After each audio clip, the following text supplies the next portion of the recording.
Hello and welcome to this Magoosh lesson that is going to walk you through an example ACT essay from start to finish. Now, this example ACT essay pertains to the new style of ACT essay that began in September 2015. So after a very, very long period of time of having the same essay question, the ACT made this change to a more complicated and nuanced question. So a lot of students have had questions about how to accomplish everything that the ACT is asking in their prompt within that 40-minute time limit. So this video is going to walk through an example essay from start to finish, as the title says. So we're going to look at a prompt and then talk about brainstorming and creating an outline, and then I'm going to show you an example student essay, every single paragraph of it, and we're going to talk about it. So bear with me, there's going to be a lot of text on these slides, but that's what an essay is. It's lots of text. And if you want more help breaking down each phase of the process, from analyzing a prompt to outlining to planning to figuring out how to write your introduction or conclusion paragraph, we have videos on each of these individual steps on att.magoosh.com that you can check out. But let's go ahead and get started and talk about how to read and use the prompt. Okay, here is an example essay prompt. These new example essay prompts are long, so I've broken this up into 3 slides. So the first slide is the introduction that talks about an issue. You don't want to worry too much about the general stuff in here, but you do want to pay attention to the specifics because you can use that information in your essay to help generate ideas. So let's go ahead and read it. I'm going to annotate this as if I was a student seeing this for the first time on the test under a time limit. All right. Almost since human beings began sharing ideas, the issue of censorship, that's our topic here, which means officially suppressing ideas or writing, has been debated. Now, notice this is kind of a lot of fluff. Almost since humans began sharing ideas, blah, blah, blah. That's not really important. Here's what's important. You're going to get a little bit of discussion on the issue, some examples maybe, or some arguments about it. So I'm going to pay attention to this. Proponents of censorship argue, for example, that offensive material might morally corrupt children, or that governments have the right to protect their national secrets. So here I have 2 arguments for censorship, and I might want to draw on these in my essay. Now, you never want to exactly copy phrases from the question because that shows that you don't have the ability to really think on your own, and that's a really bad idea. But you can use the ideas, you can put it in your own words, you can give examples on these points. So they're really important to take a look at. All right, next we have the opponents. Opponents argue that censorship infringes on individual freedom and hinders progress. So we have 2 kind of arguments there we could be using. Censorship has long been an issue regarding books and paper. Now it has become a critical issue concerning the great amount of information on the internet. This is more food for thought. Now, it's not necessarily something you have to talk about in your essay, but if some interesting idea comes to you about the difference between when we just had to deal with books and paper and have to deal with the internet now and the wealth of information on it, then maybe you want to pick up on that. So I'm just gonna, I'm gonna start that there. Maybe I want to talk about it. Given the continued impact of censorship on various aspects of our lives, it is an issue worth examining. That's a fluff phrase. Okay, we gotta talk about censorship. Duh. That's what the essay is asking us to do. This is an instruction. This is going to be the same on every single ACT, so we should have that memorized in advance. We're going to see 3 perspectives next. All right. Here are our perspectives. Let's look at perspective 1 first. Now, you're going to have 3 of them. Generally speaking, one is definitely going to be for, another one's definitely going to be against the basic issue in some capacity, and the other one might be either for or against. It might be somewhere in the middle. It might be presenting a different perspective. So even if it's not a perfect fit, you want to kind of generally categorize them. Are they for the issue or are they against the issue being presented? And that's going to help you on the bulk of these types of essays. So let's go ahead and read perspective 1. Selective censorship prevents children from being exposed to offensive material. It allows parents and caretakers to determine what material children are ready for and when they are ready based on their maturity level. So I'm going to put a little note here that says 4. Now, as I alluded to, you got to have some flexibility here. You might say it's for in certain cases, maybe I'd add that note, or against in certain cases, or maybe it's got a little bit of a different perspective, but just create some type of general category for yourself there that's easy for you to jot down. Here is perspective 2. Censorship intrudes upon freedom of the press and freedom of speech. Individuals have the right to learn about their world, both its positive and negative aspects, and express their ideas on it. So this is against censorship. And perspective 3, censorship places too much power in the hands of a few. No government should be allowed to decide what information should reach the public. So here we have another one that's kind of against, but notice they're for slightly different reasons. So you could choose either of these perspectives to be your major focus, or you could talk about them together, or you could argue against them and deal with the for perspective. Perspective 1. Here's the rest of the prompt. I told you, it's a long one. But you should have this memorized. You should know this because it's going to be the same on every essay. So you don't even really need to read it because you should know in advance what your task is, but we'll read it right now. We're going to write a unified, coherent essay in which you evaluate multiple perspectives on the impact of censorship on society. In your essay, be sure to analyze and evaluate the perspectives given. State and develop your own perspective on the issue and explain the relationship between your perspective and those given. Whoa, that's a lot to do. Don't panic. Here are the 2 most important ones that you analyze and evaluate the perspectives given. This means all of them. Make sure you do that.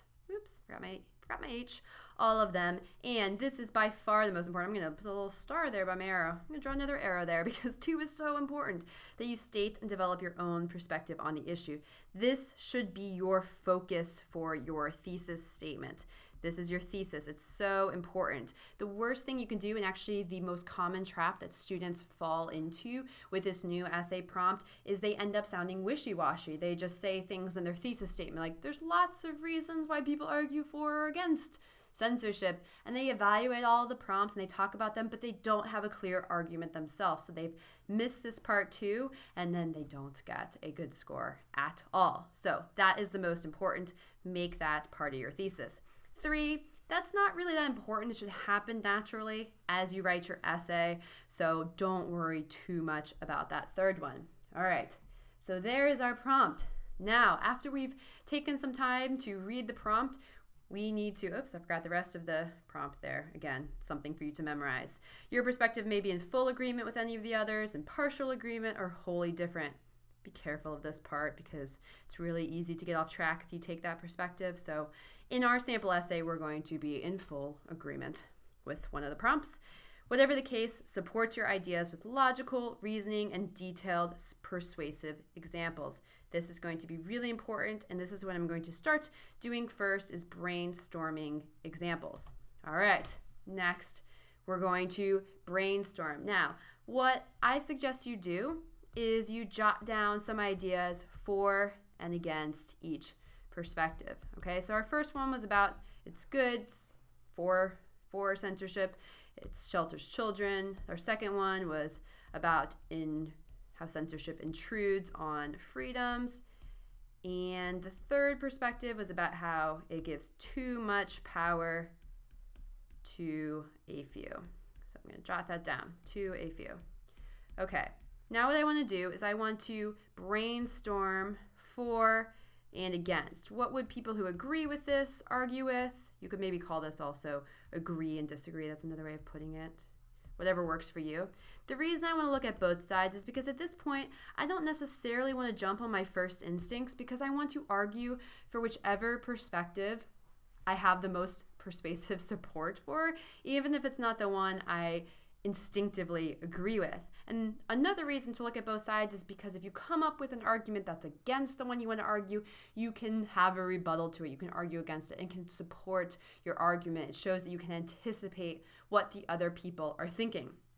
So right now what I want to do is I want to think of any ideas that I can think of that would be agreeing or disagreeing with each perspective. Okay, so I'm just going to take a look at 3 here, and I'll think too much power in a few, and I'm going to think about, I remember reading that article about how parent groups were censoring shows on Comedy Central. I'm just jotting down a few words here. We don't need to write complete sentences. The only person who needs to understand this is you. It's not being graded. And then I'm going to think about intrudes on freedom. And I'm like, oh my gosh, we were just studying the Arab Spring in history class and talking about how there was internet censorship and the internet was shut down in Egypt to suppress dissent against the government. And then I'm like, oh yeah, there's Ed Snowden who was releasing those NSA articles. But I don't know, maybe that's too controversial. I'm going to make a note there. Is that too controversial? Write that down. So you can fill this chart in whatever order. Just, make boxes, go ahead and write arguments in for and against. So I'm thinking about shelter children. I think that we shouldn't be sheltering children. Maybe I would write down, it doesn't have to be examples, it can be reasons too, that exposure helps students do good and bad, helps students learn to make decisions, etc. I'm not going to completely fill this in right now because hopefully you kind of get the point and you're going to see some examples in my sample essay coming up, but this is just to get us started. But you should take some time, even up to 5 to 10 minutes, to get this down and get your outline down so that you can make sure that you're going to this essay with a plan. Because if you don't do this, then your essay tends to ramble, you don't have strong support, you start writing about one thing and realize you don't have enough to say about it. So I'm looking at this chart, for example, and I think, well, that's a pretty good reason. Exposure helps students to learn to make decisions. I don't know what that says. Make us decisions. I was talking and writing different things. Learns how to make students help students learn to make decisions, or children make decisions. But I don't really have any good examples for that. And I decide I've got some better examples going on here. These are more concrete. And so I'm going to go ahead and run with that. I'm going to pick that for my primary argument. We're going to say that it does, both of these things. I'm going to kind of combine that. So next step is to make an outline. I'm not going to subject you to my handwriting anymore. I'm going to pull this up piece by piece and we can pretend that I'm writing this all out. So first, for my outline, I'm going to write down my thesis statement. Censorship should not be condoned because it allows small groups of individuals to possess an excessive level of control over fundamental human rights. So notice here, I have a really strong argument. This is something someone could disagree with. And here is that perspective 3 about the power in the hands of a few. And this is perspective 2. So I've kind of combined them. Now, like I said, you have to be flexible here. There are a million different good ways to write this essay. This is just one example. It's not necessarily the right example, and you're not always going to necessarily be able to combine two perspectives into one, but this seemed to make sense to me on this essay as a student, and so I'm going to write this way. I've seen really good essays on this one arguing for censorship in children and like a whole different variety of ways of approaching this. So again, I just want to reiterate, this is not necessarily the right way. This is just one potential essay a student could write. All right, so then what I'm going to do is I am going to organize my essay into 3 body paragraphs dealing with each perspective. And I'm going to end with the ones that I agree with, or end on the one that I agree with if you're not really agreeing with 2 of them. So perspective 1, that's about sheltering children.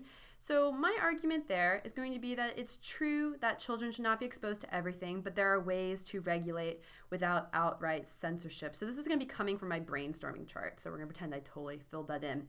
So I'm going to think about how FCC, which is the Federal Communications Commission, has indecency laws that says that shows need to be on late at night if they have indecent material.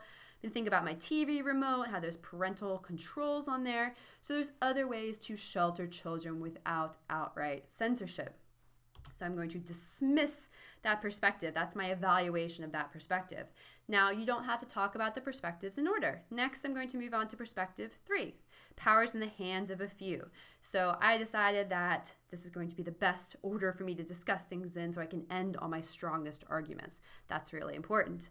So one person or one small group who finds something offensive and has money and influence can easily cause it to be censored for everyone, even if they don't agree with it. So that's going to be a major argument for that one.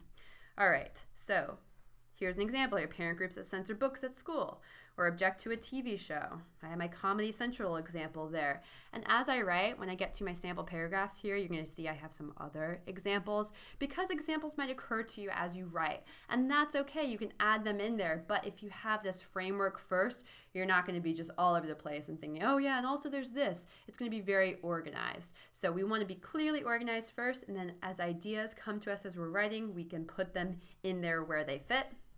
All right, and finally, I'm going to end with my third body paragraph talking about perspective 2, how it intrudes on freedom. And I'm going to think about how there was total censorship of the internet in Egypt during the Arab Spring, which just shows just how much power governments have to suppress those who disagree and their freedoms. All right, so now here is an example, some more arguments here that this infringes on basic human rights. A government is a small group of individuals, not always representing the interests of the people. So that's what I'm going to argue there. I have Arab Spring here as my example. And so this is not the most perfect outline in the world. If you had all the time in the world, you could probably have a more organized outline. But I did this to kind of show you what is probably can be accomplished in the time limit you're given here and kind of their 10-minute pre-planning process. And so it's intentionally not perfect because it's not going to be perfect on the test, and you don't want to fret too much about this. You just want to give yourself a structure. This part's not being graded though, so you need to get to writing as soon as you can once you have a solid structure. All right, now I'm going to go on to show you body paragraphs. This is a good essay. It's not a perfect essay. It's a solid essay that's pretty organized and has a lot of good examples. But like I said, it's not perfect. It was written in 30 minutes. There's lots of other things that could be written about this, but this should give you an example of an essay that would get a good score from the graders. So I'm going to show you each paragraph, and what I want you to do is go ahead and pause the video so you have time to read that paragraph, and then we'll move on to the next one. So you're going to get a whole essay here. So here is our introduction. Go ahead and read it, and then I'll make a few comments on it. Okay. Hopefully you paused the video and now you're coming back here. So this is actually on the longer side for an introduction. If the ideas are really flowing really quickly and you can come up with them quickly, that's totally fine to be doing. Maybe add a few extra sentences, but really you just need to concentrate maybe on an intro sentence and on your thesis. So this is the most important part, that you have this strong thesis stating your perspective here at the end. But give yourself a little bit of intro material before that so you have something to be introducing it. It's not just a one-sentence introduction. All right, here's our first body paragraph. Go ahead and pause the video, read it, and I'll make a few notes on it. Okay, hopefully you paused that and read that, and now you're back. So I want to note that there is a topic sentence here that is introducing that first perspective that we're going to be talking about. This is how the readers know which perspective you're evaluating, and they can check that off and tick off those boxes that we are dealing with evaluating every perspective. And that is the first key bullet point that we're supposed to be dealing with here. Now, notice I have several examples here. I have this FCC example here. I have television remotes. And then I thought of some more ideas as I was writing. I thought about movie ratings. And then I was like, as I was writing, I was thinking, well, people are going to say teens can totally sneak into movies. You can get around remote control. You can go watch TV at your friend's house. That's what people would be saying back to this. And so I anticipated that here, and I addressed the opposition a little bit here. Okay, it's not perfect, but they do a lot, and a lot of times they are very successful. And finally, this is a decision that should be made on a local level or for families to be making. It's not up to the governments to decide what is not appropriate for all citizens. So I bring it back to my argument there. This is maybe not the best rebuttal in the world, but at least I acknowledge that people could be arguing against it, which shows that I have some depth of thought that the graders are going to like that. But make sure you bring it back to your argument here. All right, here's my second body paragraph. Go ahead and pause and come back in just a minute. Okay, now we're back. Let's talk about this second body paragraph. Here is a connection to my previous body paragraph. This is really good to do if you can pull that off. So it helps with the transitions, it helps your ideas flow. So I've connected back to my previous paragraph, and here is perspective 3. So again, I've set it up really clearly in my topic sentence which perspective I am evaluating. And again, I have some examples here, several examples, and I thought of some more examples I studied in my history class I put here at the end. Having really good concrete examples are super important, so make sure you're including that in each of your body paragraphs. Third body paragraph, here it is. Go ahead and pause, read it, and come back. Okay, so again, I've made a connection to the previous body paragraph here, and I've included some examples here. Now I note what happened as I was reading, I actually realized maybe I should have ended on the other paragraph. Maybe I had some more examples there, it was a little bit stronger, but it's okay, it's totally fine. This is how it flowed, and maybe I'm running out of time here, so this paragraph's a little shorter. Those are not things to be worrying about too much at all here. But what's important is that you make sure you talk about all 3 perspectives. So I've checked off the box. I've talked about perspective 2 here, and so I've done all of that. And I'm clearly including my own opinion because I'm saying I agree with this. And that comes at the beginning of the paragraph, and that comes at the end of the paragraph. And of course, my examples support that as well too, about the internet being shut down and bloggers being arrested for speaking out against authorities. So what I kind of did here was showed how it places too much power in the hands of a few, and one of the things that gets placed in the power of the hands of the few is the ability to restrict freedom of speech. And so those ideas are kind of connected. So I showed that I agreed with both of these perspectives and brought them together. All right, finally, here is the conclusion paragraph. Likely your conclusion is going to be pretty short, and that is okay because you're probably running out of time and you want to leave yourself a few minutes to proofread. Conclusions are not very important at all. If you look at what is currently the highest scoring essay on the ACT website right now as a sample, it has a 1-sentence conclusion. So don't freak out about that. If you have the time, you want it to be about 2 to 3 sentences. So go ahead and, if you haven't already paused the video, go ahead and pause right now so you can go ahead and read this. Okay, so let me go back to talking about it. This is just recapping my perspective. Censorship infringes on the basic rights of freedom of the press and freedom of speech, and then moving on to how the small group of people here. So I reiterated my argument and then tried to end with what your English teacher might call a flourish, some type of strong ending. Unless you have like the best quote in the world that you have memorized, and the quotes can always be kind of questionable. Try not to end with a quote. It's a little bit cliche, but try to end with some type of general statement that's going to be reinforcing your argument. So here I have, in a democratic society such as the United States, individuals, the media, and various social groups have the right to learn about all aspects of their world and should be censored. Woohoo! Powerful ending, maybe.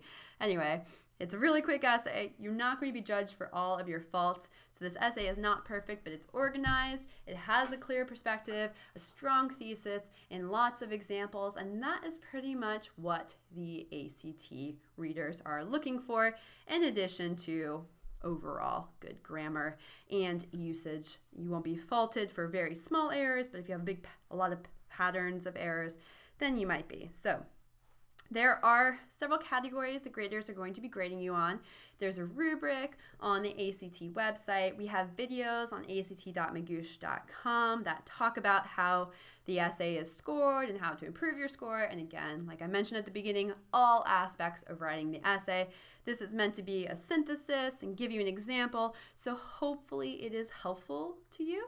And you can check us out at Magoosh if you want more help on the essay or anything else about the ACT.